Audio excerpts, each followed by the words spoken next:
Dear students, BSR Hindi literature YouTube channel पर professor SR Meena की ओर से आपका बहुत बहुत स्वागत। BA part third Hindi literature first paper में आज के व्याख्यान में आपको साह्यवादी के आधार स्तंभ कवि जयशंकर प्रसाद, उनके कुछ काव्यांशों का मैं पठन पाठन करा रहा हूं या कराने जा रहा हूं। उसी श्रृंखला में आज जो जयशंकर प्रसाद जी की जो प्रमुख कविता है आंसू, उसके पदों का अनुसरण कराऊंगा।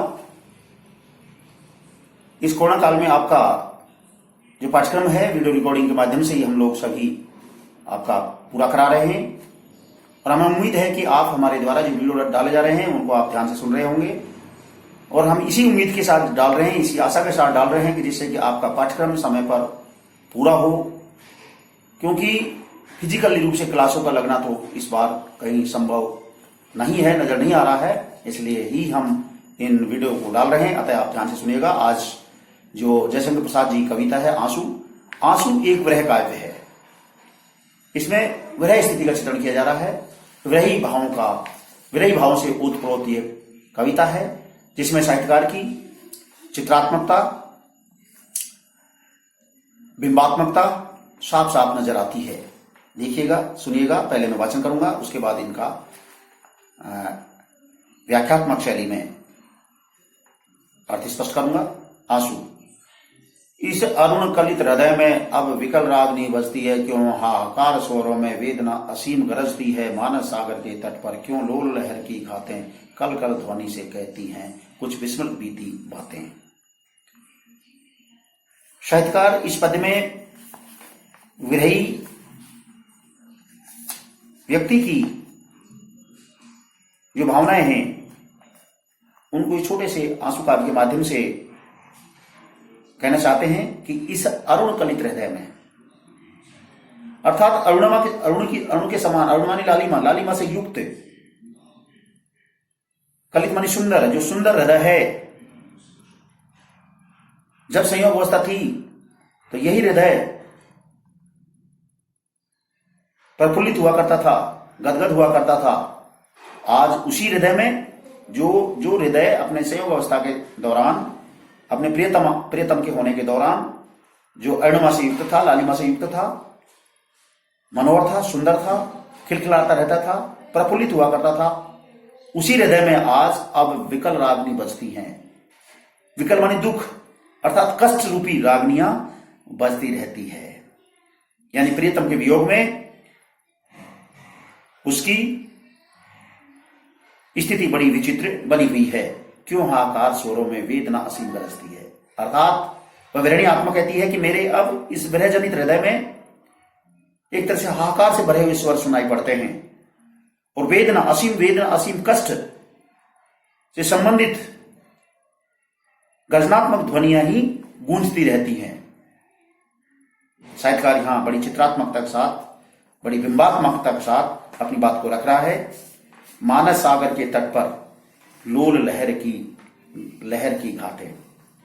साथ ही रूपक अलंकार का सहारा लिया जा रहा है कि मानस सागर, अर्थात मानस रूपी सागर के ऊपर, मानस रूपी सागर के किनारे क्यों लोल लहर की घाटें, अर्थात लोल मन चंचल, जो चंचल लहरें हैं, ये चंचल लहरें रूपी विभिन्न प्रकार के जो विचार हैं वो मानो मेरे को आकर के घात दे रही हैं, प्रहार कर रही है, चोट कर रही हैं, वार कर रही हैं, रह करके कल कल ध्वनि से है कहती कुछ विस्मृत बीती बातें। अर्थात मेरे मानस रूपी समुद्र के किनारे चंचल लहरें रूपी विभिन्न प्रकार की विस्मृतियां, यादें, चिंतन, बातें रह करके मुझे अपने प्रियतम के साथ गुजारी गई जो संयोग अवस्था वाली स्थिति है उसके समय की उन मधुर मधुर मीठी मीठी बातों को मानो गुंजाती रहती हैं। विस्मृत बीती बातें, अर्थात मेरे प्रियतम के साथ मैंने जो खुशी का समय बिताया था, संयोगावस्था वाला समय बिताया था, उस समय की मीठी मीठी बातें, कोई एक तरह से भूली हुई बातों को मुझे यहां एहसास करा रही है। प्रश्नवाचक चिन्ह लगा हुआ है, क्यों एहसास करा रही हैं। अर्थात जब जब भी उस विरहणी आत्मा को अपने प्रियतम की वो संयोग अवस्था वाली जो मीठी मीठी बातें हैं वो याद आती हैं, तो उसका कष्ट और बढ़ जाता है और बढ़ जाता है।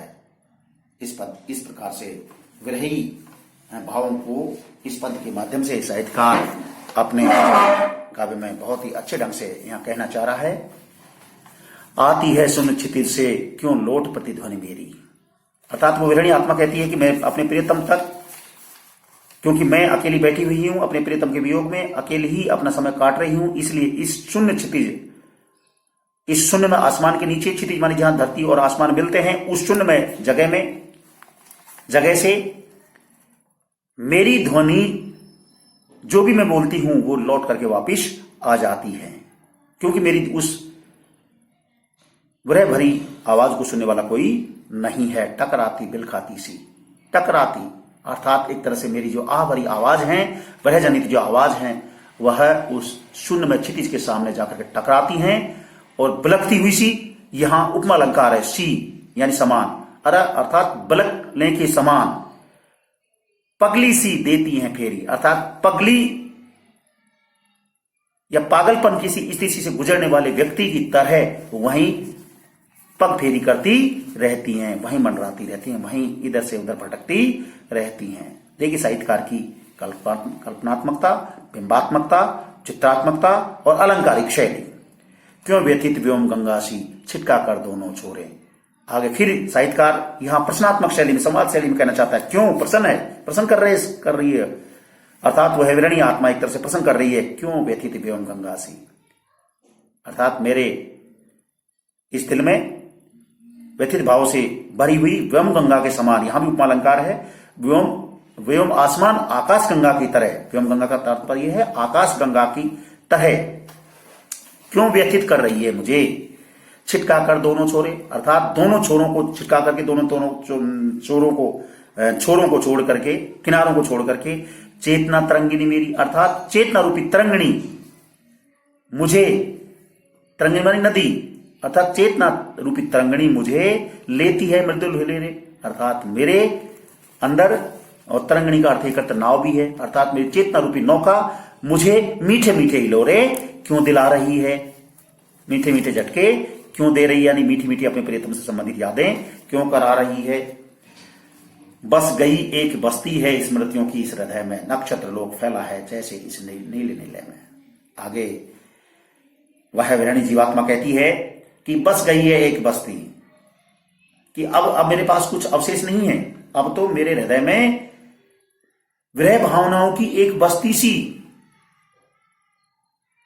एक ग्राम सा बस गया है, एक मोहल्ला सा बस गया है स्मृतियों की इस हृदय में, अर्थात स्मृतियों की स्मृति रूपी एक बस्ती मेरे इस शून्य हृदय में अब वही बस गई, स्थायी रूप से बस गई है। नक्षत्र लोक फैला है, जहां तक इसी हृदय में नक्षत्र लोक फैला है, बहुत से असंख्य नक्षत्रों का एक लोक मुझे फैला हुआ नजर आता है, जैसे इस नील नीले में, जैसे मानी उसी प्रकार से मेरे हृदय में स्मृतियों की एक बस्ती सी बस गई है, जैसे असंख्य नक्षत्रों से घिरा हुआ ये आसमान हमें नजर आता है, नीला आसमान नजर आता है, नील नीले अर्थात नीला आसमान हमें नजर आता है। उसी प्रकार से मेरे इस हृदय में स्मृतियों की, अपने प्रियतम से संबंधित जो बहुत सी यादें हैं, वो उनकी मेरे हृदय में, मेरे मन में, मेरे दिल में एक बस्ती सी, एक समूह के रूप में स्थायी रूप से बस गई हैं, निवास करती हैं, और बनता भी क्या, हमेशा उसको वही अपने प्रियतम की याद आती रहती है। ये सब स्फुलिंग है मेरी इस ज्वालामुखी जलन की, अर्थात आगे साहित्यकार ये कहना चाहता है कि ये जो भी कुछ मुझे नजर आ रहा है, इस प्रकार की जो विराग्नि से संबंधित और स्मृतियों से भरी हुई जो बस्ती मेरे हृदय में बस गई है, वो मानो ये सब स्फुलिंग माने चिनगारी, मानो ये मेरे हृदय में से विराग्नि के रूप में एक चिनगारियां निकल रही हैं इस ज्वालामयी जलन में, अर्थात मैं अपने प्रियतम के वियोग में जो ज्वालामुखी के तरह में जल रही हूं, उसकी एक तरह से चिनगारियां हैं, कुछ शेष चिन्ह है केवल मेरे उस महामिलन के, अर्थात मेरे अंदर उस प्रिय महामिलन अर्थात मैं और मेरे प्रियतम के मध्य जो बहुत बड़ा संयोग अवस्था आई थी, उस संयोग अवस्था के अब कुछ शेष चिन्ह मात्र रह गए हैं, जिनको मैं बराबर याद करती रहती हूं। शीतल ज्वाला जलती है, ईंधन होता दृग जल का। शीतल ज्वाला जलती है, यहां ज्वाला को भी देखिए साहित्यकार ने कितनी कल्पनात्मक साथ में उस ज्वाला को भी शीतलता का एहसास कराया है, या उसको भी शीतलता के रूप में हमारे सामने प्रकट की। शीतल ज्वाला जलती है, अर्थात शीतल का तात्पर्य है बहुत मंद मंद मधुरता के साथ में वो ज्वाला मेरे शरीर को जलाए जा रही है। कौन सी ज्वाला? विरहाग्नि रूपी ज्वाला मेरे इस शरीर को अपने प्रियतम के वियोग में जो स्थिति हो रही है उसमें धीरे धीरे मंद मंद मंद मंद मंद मंद जलाती जा रही है। ईंधन होता दृग जल का, अर्थात और जिसमें कौन क्या कर रहा है? मेरे नेत्रों से निकलने वाला जो अश्रु जल है वो एक तरह से यहां ईंधन स्वरूप है। यह व्यर्थ सांस चल करके करती है काम अनिल का, अर्थात मेरी उस विराग्नि को बढ़ाने वाली, उस मंद मंद विराग्नि को बढ़ाने वाले जो काम कर रहा है वो कौन कर रहा है कि मेरे शरीर से मेरे स्वतंत्र तंत्र से जो श्वास जो प्राणवायु निकल रही है वो धीरे धीरे क्या कर रही है? वो एक तरह से अनिल का काम कर रही है, हवा का काम कर रही है, जो मेरी विराग्नि को बढ़ा रही है। देखिए साहित्यकार की चित्रात्मकता, साहित्यकार बड़ी चित्रात्मकता के साथ अपनी बात को हमारे सामने प्रकट कर रहा है। बाड़वा नल सोती थी, बाड़व ज्वाला यानी समुद्राग्नि सोती थी इस प्रणय सिंधु के तल में। आगे उस वही व्यक्ति या वही जीवात्मा के मनोभावों को साहित्यकार यहां प्रकट कर रहे हैं कि वो समुद्राग्नि मेरे अंदर यहां एक तरह से आराम से शयन करती थी इस प्रणय सिंधु के तल में, इस प्यार भरे समुद्र के पैंदे में वो समुद्राग्नि मानो निवास कर रही है, गहरे तल में जाकर के सो गई है। अब यहां प्रणय सिंधु तात्पर्य है हृदय रूपी प्यार का समुद्र, उसमें जाकर के वह समुद्राग्नि एक तरह से पूर्ण रूपेण स्थायी रूप से निवास कर रही है, सो रही है। प्यासी मछली सी आंखें, यहां उपमालंकार का सार लिया गया है कि मेरी आंखें तो मानो मछलियों के समान उसी प्रियतम को देखने के लिए लालायित हैं, उसको प्राप्त करने के लिए लालायित हैं। मछली के समान जो मेरी आंखें हैं बड़ी प्यार के साथ अपने प्रियतम को पाने के लिए प्यासी मर रही हैं। थी विकल रूप के जल में, अर्थात उस विकल रूप के जल में, जो जल इस समय जिस समुद्राग्नि में वो जल रही है और उस समुद्राग्नि में जो जल है उसी जल में मानो मेरी आंखें रूपी मछली उसी प्रियतम को पाने के लिए व्याकुल हैं, फिकल हैं, दुखी हैं, उदास हैं, खिन्न हैं। इस प्रकार से साहित्यकार ने प्रकृति को भी जोड़ा है और प्रकृति को जोड़ते हुए चित्रात्मकता के भाव हमें नजर आ रहे हैं। साथ ही उपमालंकार की छटा भी यहां खूब देखने को मिल रही है। बुलबुले सिंधु के फूटे, नक्षत्र मलिका टूटी। अब आगे क्या होता है?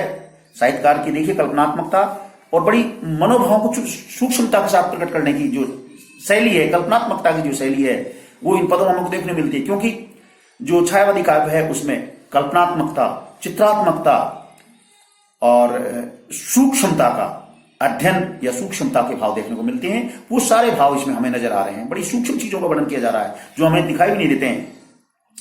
बुलबुले सिंधु के फूटे, उसी हृदय रूपी समुद्र के अंदर जिसमें विराग्नि भरी हुई है, उसी के अंदर बुलबुले फूटते हैं। नक्षत्र मल्लिका टूटी, नक्षत्र रूपी मालिका, नक्षत्र रूपी बेलता एक तरह से टूट गई। नव मुक्त कुंतला धरणी दिखलाई देती लूटी। इतना ही नहीं, ऐसा लगा जैसे आसमान जो नक्षत्रों से भरा हुआ था वो भी अब मुक्त हो गया है, कुंतला धरणी, और वह नायिका अपने बालों को बिखेर करके धरती पर छिटक गई हो। कुंतल मणि बाल, अर्थात बालों को बिखरे हुए बालों से भरी हुई जो वीरानी नायिका थी वो भी मानो धरती पर छिटका रही हो, ये बिखेरे दिखलाई देती लूटी, अर्थात वही अब यहां धरती पर अपने आप को लूटी हुई सी महसूस कर रही है। इस प्रकार से साहित्यकार ने बहुत ही सूक्ष्मता के साथ वर्णन किया है। छिल छिल कर छाले फोड़े, मल मल कर मृदुल चरण से। यहां आगे कहना चाहती है कि वो विरणी जीवात्मा या विरणी कहना चाहती है कि मेरी जो दशा है वो मानसिक दशा ही नहीं बल्कि शारीरिक दशा भी बड़ी व्यथित करने वाली हो गई है कि छिल छिल कर छाले फोड़े, कि अपने प्रियतम को ढूंढते ढूंढते इधर से उधर भटकने के कारण मेरे पैरों में बुरी तरह से छाले पड़ गए और उन छालों के फबोलों को मैंने धीरे धीरे धीरे धीरे फोड़ दिया। मल मल कर मृदुल चरण से, अर्थात मैंने धीरे धीरे धीरे धीरे चरण से अपने मृदुल चरणों से उनको मसल मसल करके एक दूसरे को रगड़ रगड़ करके मानो उनको भी फोड़ दिया, यानी अपने दुख भरे उन छालों को भी मैंने धीरे धीरे खत्म कर दिया। धुल धुल कर बह जाते आंसू करना के कण से। और इतना ही नहीं, मेरे नेत्रों से अपने प्रियतम के वियोग में जो विरह के आंसू बह रहे हैं उन आंसुओं से धीरे धीरे धीरे धीरे धीरे धीरे धीरे धीरे धीरे मेरे जो चरण कमल थे और उनमें जो छाले पड़े हुए थे वो छाले भी उन आंसुओं की धारा से मानो धीरे धीरे समाप्त हो रहे थे। शीतलता वो भी धुल रहे थे, समाप्त हो रहे थे आंसू कर्णा के जल से, अर्थात मेरे नेत्रों से जो कर्णात्मक आंसू निकल रहे थे, जो कर्णा भरे आंसू निकल रहे थे, उनके कणों से, उनकी बिंदुओं से मानो मेरे छाले धीरे धीरे धीरे समाप्त हो रहे थे। साहित्यकार ने अपनी बड़ी ही मनोभावनाओं का चित्रण किया है। इस विकल वेदना को ले किसने सुख को ललकारा। आगे साहित्यकार कहना चाहते हैं कि मेरे अंदर उस विरणी जीवात्मा कहती है, विरणी आत्मा कहती है, विरणी सुंदरी कहती है कि मैं वेदना के कारण बहुत ज्यादा विकल हूं, व्याकुल हूं, व्यथित हूं, थकी हुई हूं, दुखी हूं, पीड़ित हूं। किसने सुख को ललकारा, अर्थात ऐसा कौन है जिसने मेरे सुख को ललकारा है, अर्थात मेरे सुख को मेरे से दुख दूर किया है, मेरे को सुखात्मक के स्थान पर दुखात्मक स्थिति पैदा की है, वो कौन है। वह एक अबोध अकिंचन, अकिंचन मानी ज्यादा, अर्थात वो ऐसा कौन अबोध है और ऐसा मेरे अंदर मेरे सुख को नष्ट करने वाला और मेरी वेदना को बढ़ाने वाला ऐसा कौन है जो मुझे बेसुध किए हुए है। चैतन्य हमारा, जिसने हमारे सब चैतन्य अवस्था को एक तरह से समाप्त कर दिया और मुझे बेचैन वाली स्थिति में पहुंचा दिया, ऐसा कौन है, कौन है वो। अभिलाषाओं की करवट, फिर सुप्त व्यथा का जगना। अब तो मेरे अंदर विभिन्न प्रकार की इच्छाएं, अभिलाषाएं माने इच्छाएं ही मानो मन में बार बार करवट लेती रहती हैं। फिर सुप्त व्यथा का जगना और धीरे धीरे फिर मेरे अंदर फिर वही सुप्त माने धीरे धीरे मेरे अंदर वही व्यथा धीरे धीरे जगने लग जाती है। सुख का सपना हो जाना, अर्थात अब तो मेरी जिंदगी में मानो सुख भी स्वप्न की तरह हो गए हैं, स्वप्नवत हो गए हैं। भीगी पलकों का लगना और धीरे धीरे अपने प्रियतम के वियोग में मेरी आंखें हमेशा आंसू से भरी हुई होने कारण नम रहती हैं और धीरे धीरे मेरी पलकें लग जाती हैं। आंसू से भरी हुई मेरी पलकें लग जाती है, यानी मैं नींदों में पड़ जाती हूँ। नींद थोड़ी आती है लेकिन वो कब लग जाती है, कब आ जाती है, पता ही नहीं चलता है। इस प्रकार से बढ़ाई विरही दशा का मार्मिक चित्रण किया जा रहा है। इस हृदय कमल का घृणा अली अलकों की उलझन में, अर्थात वह विरणी नायिका, वह विरणी सुंदरी कहती है, अपनी सखी से कहती है कि हे सखी, मैं आपको कह देना चाहती हूं कि मेरे इस हृदय में जो कि प्रियतम के रहते हुए खिला करता था, आनंद मगन रहा करता था, आज वही मेरा हृदय रूपी कमल मानो अली अलकों की उलझन में, हे अली, मेरे बालों की उलझन की तरह मानो अब विचारों की उलझन में उलझा हुआ है या उन्हीं उलझनों में घिरा हुआ है, अली अलकों की उलझन में। आंसू मरंद का गिरना, अर्थात आंसू रूपी मकरंद मधु मानो मेरी आंखों से गिर रहा हो और जिसको प्राप्त करने के लिए यहां भौरा भी है, अर्थात वह भौरे उन्हीं बालों के इर्द गिर्द मंडराता रहता है।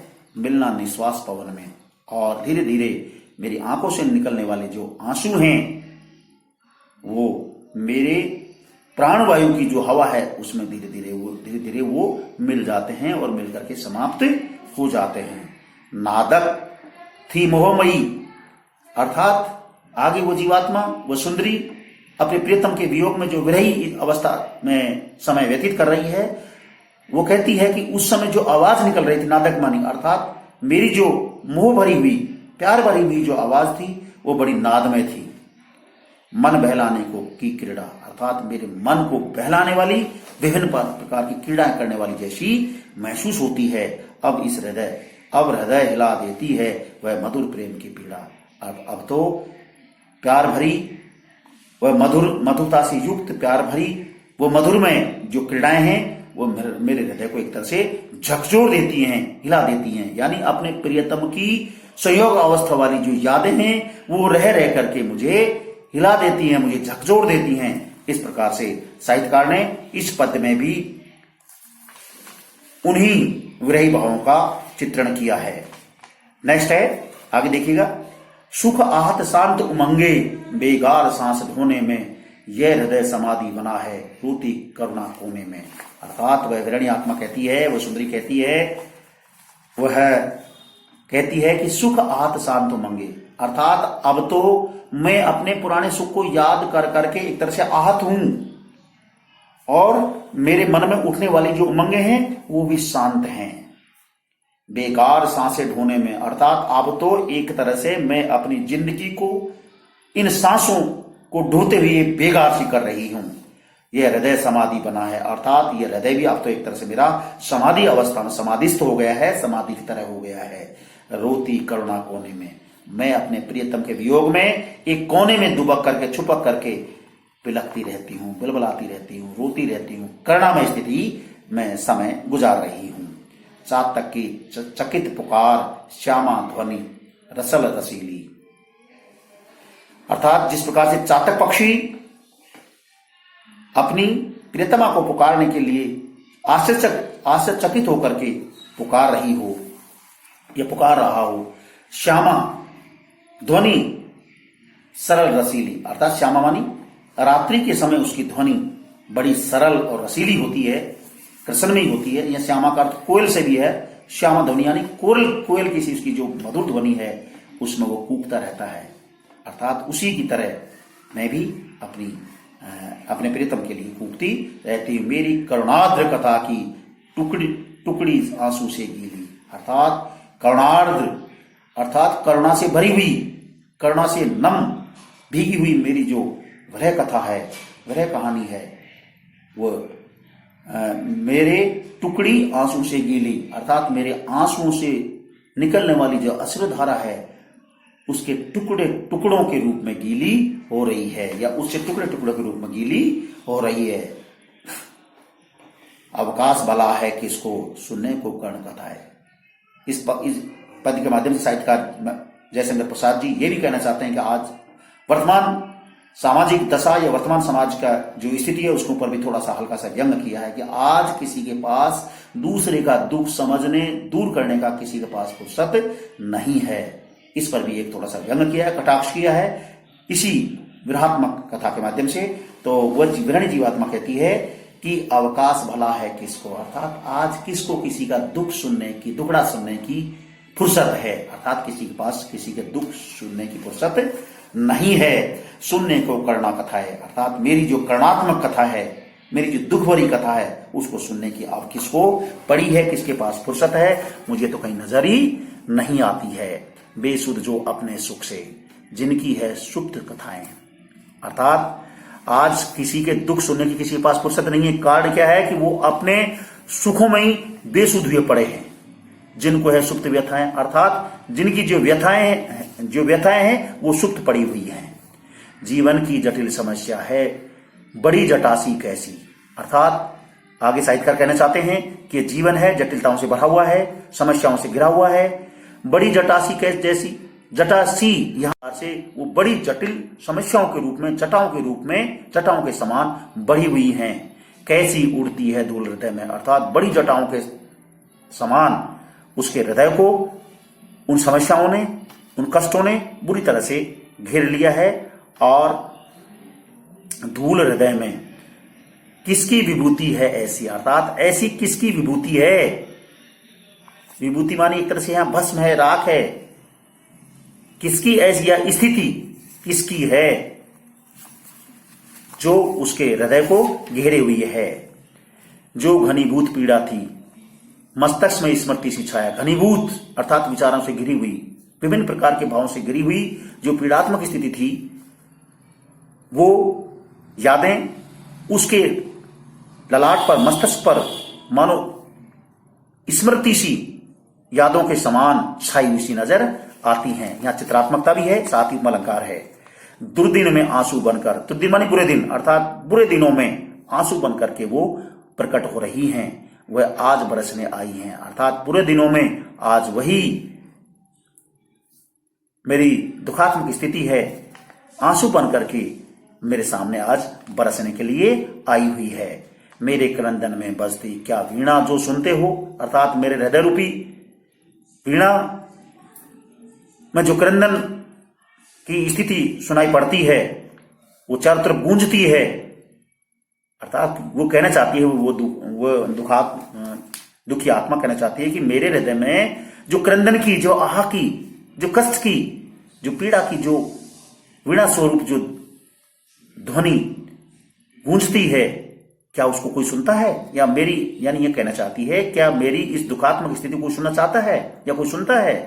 धागों से इन आंसू के निज कर्णा पट बुनते हो, अर्थात धागों से, अर्थात वीणा के उन धागों से जो आवाज निकलती है वो बड़ी सुरीली होती है, लेकिन यहां उस हृदय रूपी वीणा के अंदर जो कर्णात्मक अवस्था निकलती है, वो स्वयं के आंसुओं, कर्णापट अर्थात कर्णारूपी पट के समान, कर्णारूपी वस्त्र के समान, कर्णारूपी वस्त्र का एक तरह से निर्माण करते हैं। बुनते मानी निर्माण करना, पट मानी वस्त्र, कर्णारूपी वस्त्र का निर्माण करते हैं। यानी मेरे अंदर कर्णात्मक स्थिति और ज्यादा बढ़ती जा रही है, मेरी कर्णात्मक स्थिति बहुत ज्यादा बढ़ती जा रही है। रो रो कर, सिसक सिसक कर कहता मैं करुणा कहानी। इस प्रकार से जयशंकर प्रसाद जी कहते हैं कि मैं अपनी विरहणी जीवात्मा के अंदर जो करुणात्मक स्थिति है, जो विरह व्यतीत स्थिति है, उसको मैं अपने समय को रो रो करके, सिसक सिसक करके अपना समय काट रहा हूं, या वो जीवात्मा काट रही है। कहता मैं करुणा कहानी। इस प्रकार से मैं कर्णात्मक भावों से भरी हुई अपनी विरही कहानी को बयां कर रहा हूं। तुम सुमन नोचते सुनते करते जानी अनजानी, अर्थात तुम तो एक तरह से उन खिले हुए फूलों को नोचते रहते हो, रौंदते रहते हो, सुनते जरूर हो, करते जानी अनजानी, लेकिन सुन करके भी, जान करके भी आप किसी के दुख को दूर नहीं करते हो, और जान करके, सुन करके, अनुभव करने के पश्चात भी आप एक तरह से आप तो अनजाने बने रहते हो। इस प्रकार से यहां साहित्यकार ने यह भी कटाक्ष किया है कि संसार की आज स्थिति यह है कि किसी के कष्ट को किसी को सुनने की फुर्सत नहीं है। सुन लेंगे, अनमने मन से सुन लेंगे, लेकिन उसका उपचार करने की कोई नहीं सोचता है, उसका समाधान करने की कोई नहीं सोचता है। इस प्रकार से छायावाद के आधार स्तंभ कवि जयशंकर प्रसाद जी की जो आंसू कविता है, इस कविता में जो मनोभाव हैं उनका बड़ी ही साहित्यकार ने सूक्ष्मता के साथ, गहनता के साथ, चित्रात्मकता के साथ, बिंबात्मकता के साथ और आलंकारिकता के साथ, विशेषकर रूपक अलंकार और उपमा अलंकार के साथ अपनी बात को बहुत ही सजीवता के साथ प्रकट किया है।